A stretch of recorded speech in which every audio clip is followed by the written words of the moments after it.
명견 래시.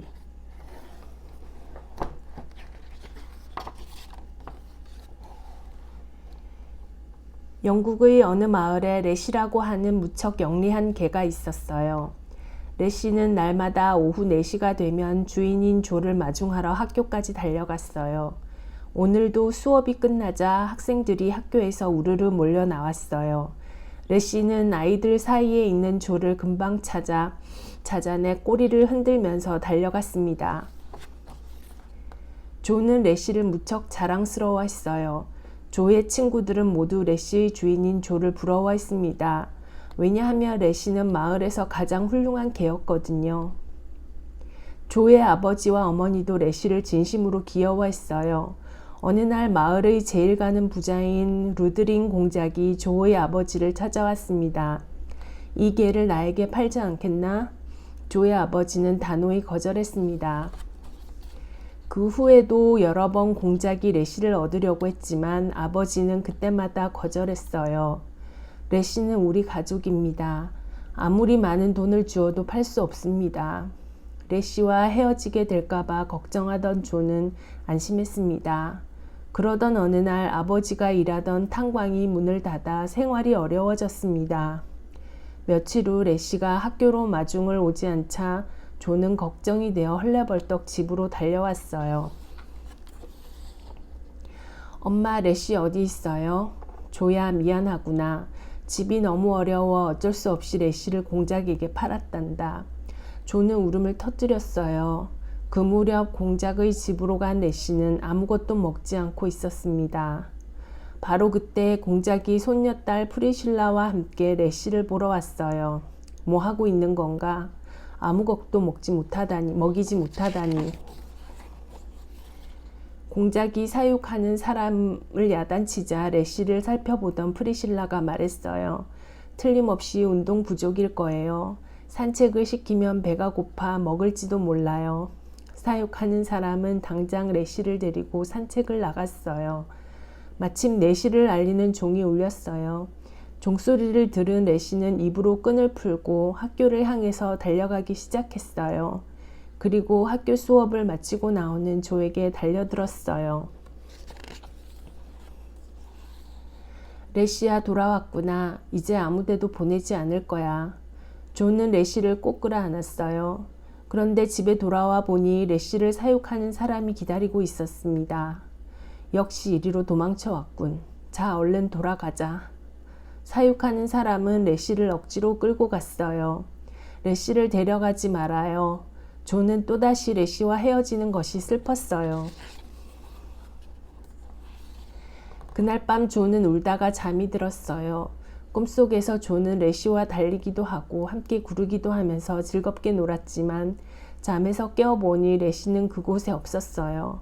다음날 래시를 알리는 종이 울리자 래시는 또 도망쳐 학교로 달려갔습니다. 조가 나타나자 래시는 반갑게 짖으며 달려왔습니다. 래시! 조와 래시는 서로 껴안고 반가워했어요. 곁에 있던 조의 친구들도 눈물을 글썽였어요. 그런 날은 어김없이 조의 집에 래시를 사육하는 사람이 와 있었어요. 억지로 끌려가는 래시를 보고 조는 눈물을 흘렸어요. 공작은 래시가 자꾸 도망치자 한 가지 결정을 내렸어요. 래시를 여기에 두어서는 안 되겠어. 스코틀랜드의 별장으로 데려가서 훈련을 시키도록 하자. 래시는 그 마을에서 700km나 떨어진 곳으로 가게 되었습니다. 머나먼 스코틀랜드의 별장까지 끌려와서도 래시는 4시 종만 울리면 조 생각이 나서 길게 소리를 내며 짖었어요. 워웅. 래시가 제대로 먹지도 않고 꼼짝도 하지 않자 사육하는 사람이 래시를 끌고 산책을 가려고 했어요. 그러나 래시는 걸으려고 하지 않았어요. 사육하는 사람이 있는 힘껏 끈을 잡아당기자 래시의 목에서 끈이 쑥 빠져버렸습니다. 래시는 재빨리 달리기 시작했어요. 그런데 철문이 굳게 닫혀 있었어요. 거기 서라. 사육하는 사람이 바로 뒤까지 쫓아왔어요. 그때 마침 공작과 프리실라가 외출해서 돌아왔습니다. 프리실라는 불쌍한 마음이 들어 철문을 열어주었어요. 아가씨, 문을 열어주면 안 됩니다. 레시는 순식간에 문을 빠져나왔어요. 별장을 도망쳐 나온 레시는 조를 만나기 위해 남쪽으로 계속해서 달렸습니다. 하지만 조가 살고 있는 마을은 700km나 떨어져 있었어요. 물론 레시는 그런 것을 알지 못했습니다. 어떻게 해서든지 4시까지는 조를 마중하러 가야 한다는 생각으로 산길을 쉬지 않고 달릴 뿐이었어요. 우르르 쾅쾅, 갑자기 천둥과 번개가 치면서 비가 쏟아지기 시작했어요. 레시는 흠뻑 젖어 부들부들 떨면서도 계속해서 달렸습니다. 달리는 동안 레시는 아무것도 먹지 못하였어요. 레시는 배가 고파 더 이상 걸을 수가 없었어요. 그때 토끼를 사냥한 족제비가 레시 앞에 지나갔습니다. 으르릉 멍멍. 레시가 족제비를 향해 무섭게 지저대자 족제비는 먹이를 놓고 도망쳤어요. 레시는 오랜만에 배를 채울 수 있었어요. 기운을 되찾은 레시는 다시 남쪽을 향하여 계속 달렸습니다. 레시는 커다란 호수가 가로막혀 있는 곳까지 왔어요. 호수는 너무 넓어 헤엄을 쳐서는 도저히 건널 수가 없었어요. 레시는 어쩔 수 없이 돌아서 가야 했어요. 레시는 며칠이 걸려서 간신히 폭이 좁은 곳까지 왔습니다. 그곳에는 다리가 하나 놓여 있었습니다. 그런데 다리 위에 아이들이 있었어요. 먼 길을 오는 동안 레시는 개구쟁이들에게 돌을 맞거나 괴롭힘을 당한 일이 있었기 때문에 강을 헤엄쳐 건너기로 결심했어요. 첨벙.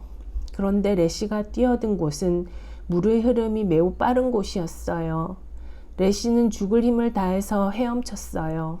그러나 물살이 너무 세서 레시는 점점 아래로 떠내려갔습니다. 마침내 레시는 다리 밑까지 떠내려갔어요. 다리 위에 있던 개구쟁이들이 떠내려가는 레시를 보고 소리쳤어요. 저것 봐, 개가 헤엄치고 있다. 아이들은 레시를 향하여 일제히 돌을 던졌습니다. 깨갱. 레시가 소리를 내자 개구쟁이들은 재미있는지 계속해서 돌을 던졌어요. 레시는 간신히 강 기슭에 닿았습니다. 그러나 레시의 몸은 온통 상처투성이었어요. 상처와 피로 때문에 레시는 도저히 더 이상 달릴 수가 없었어요. 점점 눈앞이 희미해져 갔습니다. 그래도 레시는 다정한 조의 얼굴을 떠올리면서 남쪽으로 터벅터벅 걸어갔습니다. 이제 곧 4시야. 어서 조를 마중하러 가야 해. 그러나 레시는 너무 지쳐 그 자리에 푹 쓰러지고 말았습니다. 저것 좀 봐요. 개가 쓰러져 있어요. 레시는 다행히 그곳을 지나던 할아버지와 할머니의 눈에 띄었어요. 할아버지와 할머니는 레시를 집으로 데려갔어요. 할아버지는 레시의 젖은 몸을 닦아주고 상처를 치료해 주었어요. 할머니는 레시에게 따뜻한 수프를 만들어 주었어요.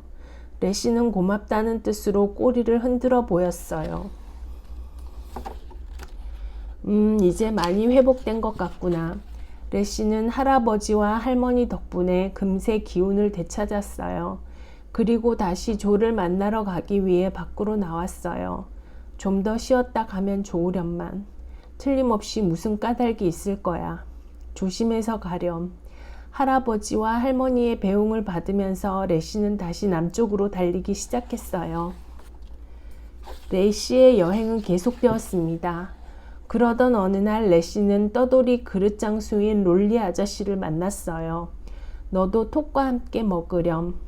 롤리 아저씨는 마을을 돌며 강아지 톳에게 재주를 부리게 하여 그릇을 팔았어요. 레시는 톳의 능숙한 재주에 감탄했어요.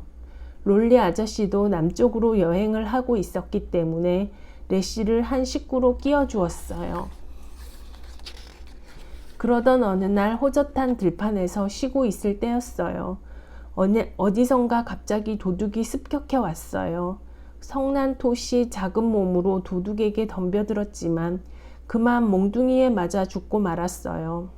레시는 톳의 원수를 갚기 위해 도둑들에게 달려들었어요.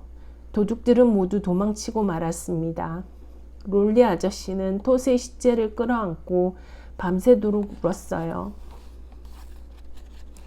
다음날 아침 롤리 아저씨는 레시와 함께 톳의 무덤을 만들어 주었어요.